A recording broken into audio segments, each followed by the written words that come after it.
Vertici tecnici della Regione qui per gli ultimi controlli per quanto riguarda l'inaugurazione, l'attesa inaugurazione di domani, venerdì 28 maggio alle 11. Anche il governatore del Veneto Luca Zaia sarà qui, centro direzionale per quella che è l'apertura ufficiale del tratto più atteso in assoluto di questa mastodontica opera che è la superstrada pedemontana del Veneto, dal casello di Bassano Ovest del Grappa fino a Montebelluna. Ore contate dunque per l'apertura di quei 35 chilometri percorribili in poco più di mezz'ora, un tempo che permette un collegamento più agile fra l'Alto Vicentino e il Trevigiano.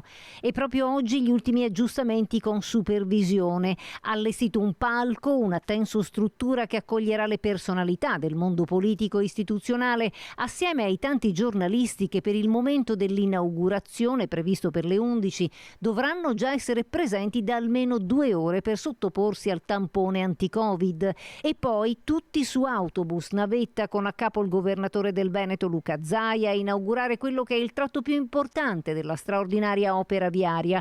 Con l'apertura di domani andranno a compimento i 2/3 dell'intero tracciato, con interconnessioni con l'A4, A31 e A27. Un percorso che investe un bacino territoriale di 114 comuni, 37 dei quali direttamente interessati, in un asse stradale di sviluppo di 162 chilometri, 94 dei quali di viabilità principale.